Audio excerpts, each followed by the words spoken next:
You are listening to The Common Sense Practical Prepper, sponsored by Duct Tape, the real duct tape. It fixes everything, except bad decisions. Good evening, Mr. and Mrs. America. From border to border, coast to coast, and all ships at sea, here is your host, Keith. Hey everybody, welcome back to the Common Sense Practical Prepper podcast for Sunday, August the 9th, 2026. And today we are going to talk about the next lockdown, what we learned from the first one, and what's coming with the next. So today we're going to go full tinfoil hat for at least part of the podcast episode. Let's have some fun with it, because the thing about the last lockdown was this. It actually happened. It was not a conspiracy theory. It was not a drill. I believe it was a Tuesday in the first or second week of March 2020, and the world was turned upside down in an instant. And most people, most of us, including myself, were not ready. So I'm not here to debate the politics of COVID. I'm not here to tell you that COVID was fake or that there was government overreach or that everything that happened was justified. I don't care what side you're on when it comes to this. What I care about and what this episode is about is this.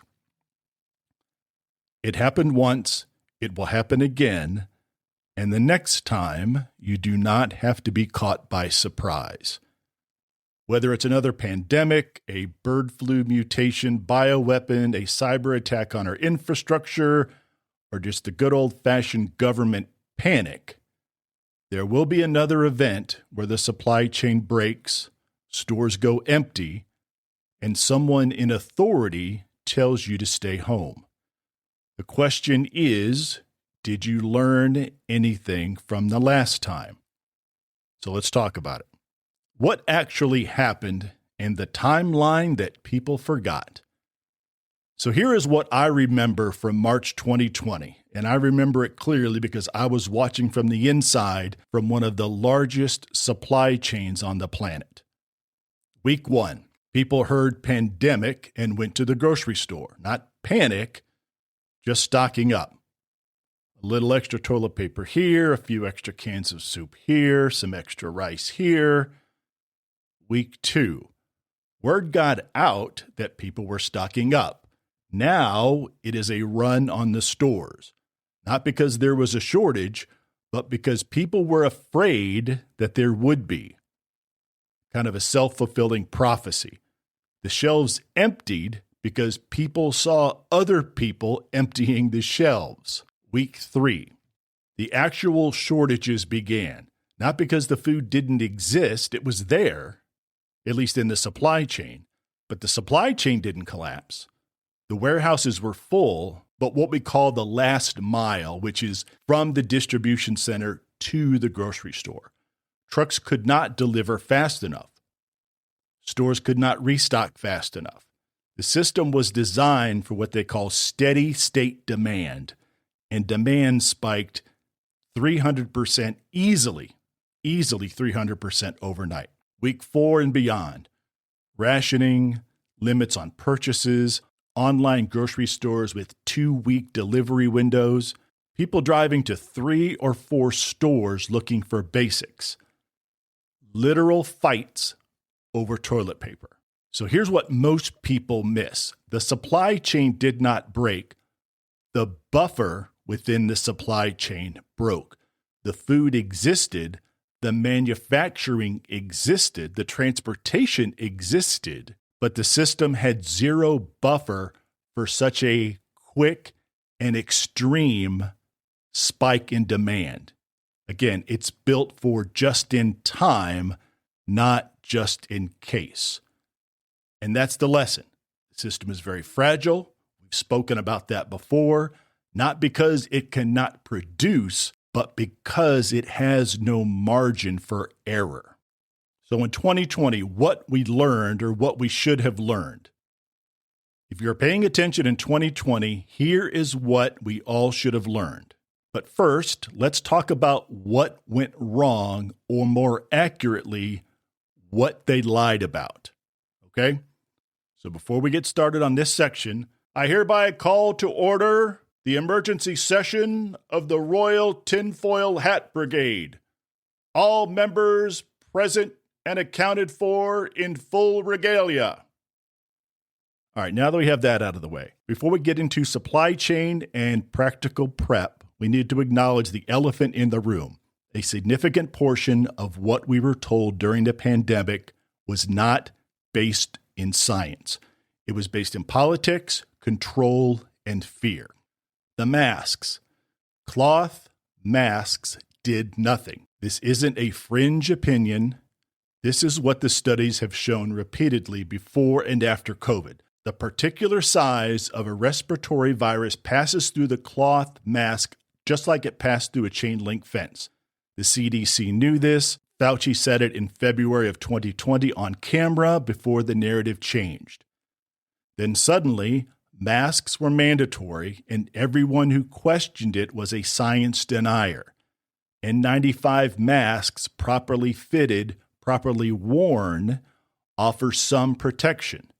A bandana over your face at Walmart, no good. That was theater, social compliance theater. The 6-foot rule, totally made up. There was no study, not a single study, that supported 6 feet as a meaningful distance for reducing viral transmission. That, again, was later admitted. 6 feet was a round number that someone put on a slide, and it became federal policy overnight. Businesses were destroyed over 6 feet.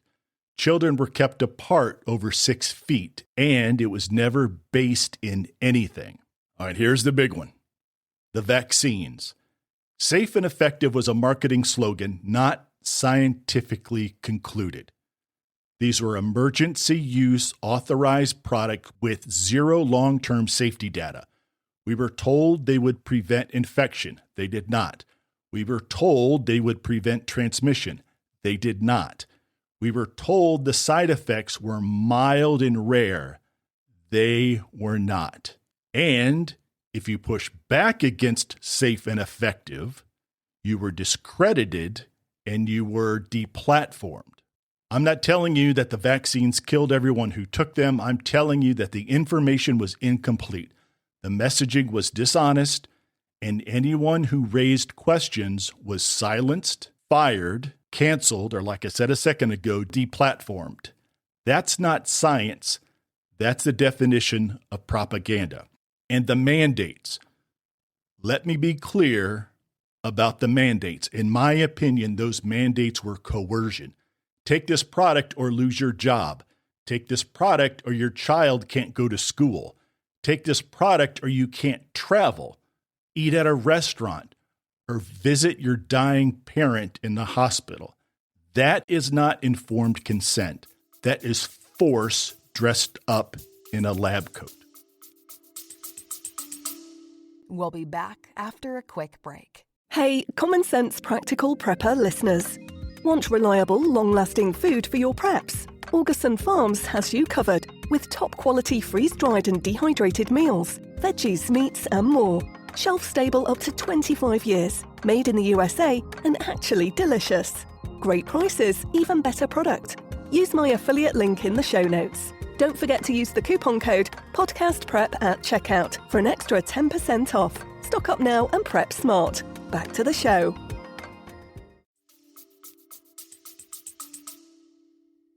Talk about the propaganda machine itself. What happened between 2020 and 2022 was not a public health response. It was the largest coordinated propaganda campaign in modern history. Social media companies censored doctors, scientists, and researchers who disagreed with the official narrative at the direct request of the federal government. This is not a conspiracy theory. This is all in court documents. This has been proven. Follow the science became a weapon used to silence anyone who actually followed the science and arrived at an uncomfortable conclusion. Peer pressure was weaponized. Do it for grandma. You're selfish. You're killing people. This was designed to make compliance a social identity and resistance a moral failing. The media ran a 24/7 fear campaign, death tickers, case counts stripped of context, stories designed to terrify more than inform. So why does this matter for preparedness? Because this is why trust in institutions has collapsed. This is why the next lockdown will be uglier. People remember being lied to. They remember losing jobs over a mandate for a product that didn't do what we were told it would do. They remember being called conspiracy theorists for saying things that are now admitted facts. Okay, everybody, by the sacred crinkle of the Grand Crown, this emergency session of the Royal Tinfoil Hat Brigade is hereby adjourned. Hats off, everyone, or on, depending on who's listening. Thank you. All right, so next time half the country won't comply, and that changes everything about how a lockdown scenario plays out. More resistance, more enforcement, more conflict, more chaos, but just faster. So with all that said, the meeting has been adjourned, and let's get back to the practical lessons of the episode. All right, what did we learn about the supply chain? I've talked about this before. You have about 72 hours before the shelves in your average grocery store are empty. From the moment people decide to panic buy, you have roughly 72 hours to 3 days before the stores are nearly stripped. If they're not already stocked, you're competing with everyone else, and you're probably going to lose. That's not a guess. This has happened over and over. 72 hours is what you're working with. Number 2, the things that disappear first are not what you would expect. Everybody talks about toilet paper in 2020 during COVID, but here's the actual order of disappearance in March of 2020. Hand sanitizer and disinfectant gone within hours of hitting the shelves. Toilet paper and paper towels gone within 24 to 48 hours of being stocked on the shelves. Rice, pasta, canned goods gone between 48 and 72 hours. Meat, especially chicken and ground beef, gone by the end of week 1. Bread and eggs, intermittent shortages for weeks. Flour and yeast, gone for months. Everybody decided to bake for some reason. Over-the-counter medications, Tylenol, cold meds, thermometers, lasted 2 or 3 weeks, and then they were gone. Ammunition, gone and stayed gone for well over a year. Prescriptions became a nightmare. Insurance companies would not authorize early refills. Pharmacies limited quantities. If you took daily medication and did not have a buffer, you were at the mercy of a system that wasn't designed for this. Cash. When supply is limited and demand is high, cash is king. Bartering appeared very fast. People selling rolls of toilet paper for $10 on Facebook Marketplace, eggs at $5 a dozen from neighbors with chickens. I actually gave mine away, and I still give mine away. If you didn't have cash on hand, you were SOL when the informal barter economy kicked in. Number 5, skills mattered a lot. The people who did their best were not the ones with the most stuff. They were the ones who knew how to cook from scratch, grow food, fix things, and stay calm. The guy with 500 rolls of toilet paper but no ability to cook rice without a microwave was less prepared than the grandmother who could make soup from whatever was in her pantry. So what is going to be different next time? So here's where the tinfoil hats normally go on, because the next time won't look like 2020. In some ways, it will be worse, but it will be different in a lot of other ways. The supply chain is more fragile. Since 2020, companies have optimized further, reduced inventory, cut warehouse space, gone leaner, and remember, the just-in-time delivery model that broke in 2020, it's even more just-in-time now. Labor shortages in trucking have not recovered completely. Rail consolidation has reduced redundancy. One major disruption, and we're back to empty shelves quicker than it happened in 2020. Our dependence on everything digital has increased incredibly since 2020. So in 2020, we could still use cash, go to physical stores, still function offline mostly. Since then, more and more transactions have gone digital. More services are app dependent. More of daily life runs through the internet infrastructure. A combined pandemic plus a cyber attack scenario, and that's not science fiction, that's literally in the National Threat Assessment, to take down both the supply chain and the digital systems we use to find alternatives. Institutional trust is lower than it's ever been. In 2020, most people complied with lockdown orders because they trusted, or at least they did not question, the authority providing those instructions. That trust eroded significantly. Next time, compliance will be lower, enforcement will be harder, and social fracturing will happen quicker. That means more chaos, more conflict, and more people making desperate decisions earlier. Now, the government learned as well, I think, and this cuts both ways. They learned what worked and what they could get away with. Forced business closures, travel restrictions, digital surveillance for contact tracing, bank accounts being frozen. Think of the trucker protests in Canada. Next time, their toolkit will be broader and deployed faster. So here is a 30-day scenario. So let me paint you a picture. This is not a prediction. This is just scenario planning. This is a big what if. Day 1. A novel pathogen is announced. High transmission rate, unclear fatality rate, media goes wall to wall, 24/7, live at 5. Day 2 and 3. The run on the stores begin. People remember 2020. This time they move faster. Shelves are empty by day 3, not by day 5. Day 4 through 7. The government announces voluntary stay-at-home guidance. Schools close, non-essential businesses close, supply chain slows, not because it's broken, but because workers are scared, drivers do not want to deliver, and warehouses are short-staffed. Days 7 through day 14. Voluntary becomes mandatory in some jurisdictions. Interstate travel restrictions in some states. National Guard deployed for distribution assistance. Online ordering systems are overwhelmed. Delivery windows jump from days to weeks. Day 14 through day 30. The initial panic stabilizes, but the system has not recovered. Rolling shortages, fuel rationing in some areas, medical system overwhelmed.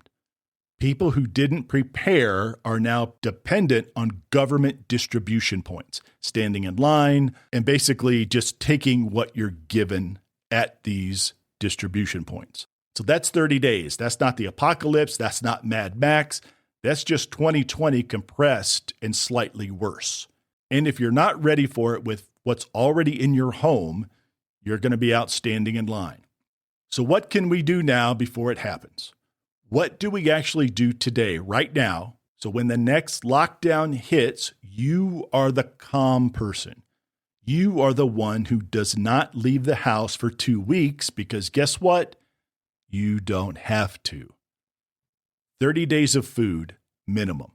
Not freeze-dried buckets, real food. Remember the pantry method. We've talked about this a couple months back. Buy double of what you eat, rotate, restock. Plus a deep storage layer of rice, beans, oats, and pasta in Mylar bags or however you choose to store your food long term. You should be able to feed your household for 30 days without a single grocery trip. If you can't, that's your number one priority. 30 days of water or the ability to produce it. Remember, the go-by is 1 gallon per person per day. You've heard me a million times. If you can do 2 gallons per person per day, do that. Split the difference, 1.5 per person per day. So for a family of 4, for that month, that's 120 or 240 if you can do it. That's a lot of storage. Alternatives, a high-quality water filter, a Berkey, Sawyer's, Life Straw, plus access to a natural water source or stored rainwater. Either works, but both is better. This is difficult for some people. 90 days of prescriptions. I've said it a million times. Talk to your doc. If they'll write you a 90-day script, that's great. If they don't, you need to figure out something else. Cash on hand. Spoken about that as well. Not in the bank, in your house, in small bills. If you can swing $200 or $300 in small bills, again, a lot of folks do not have that discretionary income. I get it. But start today. Spare change, take the couple dollars, the couple euros, whatever you got in your pocket, and set it aside. Just forget about it. Take that €5 note and put it under your socks in your sock drawer. Next time you have a €2 note, €5 note, a 10, drop it in there. Before you know it, you're sitting on a good chunk of change. Let's talk about fuel. Keep your vehicle above half a tank at all times. That's just a go-to. Half a tank all the time. Just make that a habit. That's not necessarily a prep. Just make that a habit. When things go sideways, gas stations are mobbed within hours. If your tank is full when the announcement drops, you have 300 plus miles of options before you have to stop. Additionally, 2 5-gallon jerry cans stored in the garage away from the house, if at all possible. Rotate the fuel every 3 to 6 months. We talked about that before, and how you use fuel preservatives to lengthen the shelf life. To lengthen the shelf life of your gas, but please don't have it on the shelf in your pantry. Entertainment and your sanity. So this one's not a joke. 2 weeks locked up in your house with your family and maybe no internet. If the grid goes down, that will test every single relationship that you have. Board games, books, cards, projects, things to do that don't necessarily require electricity or screens. Plan for boredom the way you plan for hunger. Security. A lockdown means desperate people. Not immediately, but by week 2 or 3, people who did not prepare will start looking for the people that did. Home security basics, solid doors, deadbolts, exterior lighting. We've covered this before. You can go back to how to build your ark and look up home security, layered home security. Community. Talked about this a week or two ago about the lone wolf. The lone wolf dies alone. Know your neighbors, know who is capable, know who might need help and who might become a problem. A trusted network of 4 or 5 households who can share resources, share watch shifts, and support each other will outperform any individual prepper with a bunker full of crap. Okay, folks, here is the uncomfortable truth. And here's the part that nobody wants to hear. The next lockdown, whether it's a pandemic, cyber, or some sort of economic collapse, it's not going to be announced with enough lead time for you to prepare. By the time it's on the news, it's too late. By the time the president says stay home, the stores and their shelves are empty. By the time your governor activates the National Guard, it's too late.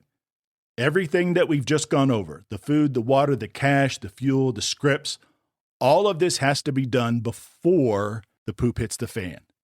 Because when it happens, and it will happen, the only people who are calm are the people who already put in the work. You, me, and a lot of other people.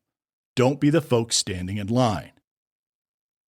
All right, folks, that is today's episode. We went full tinfoil hat and we sprinkled in some common sense. But because none of that I just described is fantasy. This all happened in 2020 to a varying degree, and it will happen again faster, harder, and with less institutional trust. It's just going to make things more chaotic.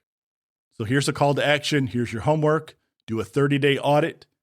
Walk into your kitchen and ask yourself, if the stores closed tomorrow and did not reopen for a month, would my family eat? What would we drink? Do we have our medications? Would we be safe? If the answer is no to any of those, you know what to do. Start with a week of food, a week of water, and then just build up from there. Your grandparents knew how to do this, and somewhere along the way, a lot of us forgot. And it's time to remember. Folks, please stay safe out there. I will talk to you next time. practicalpreppodcast@gmail.com. And as always, please be careful out there. Take care of one another. And until next time. You've been listening to The Common Sense Practical Prepper. Subscribe, like, drop a review. Over and out.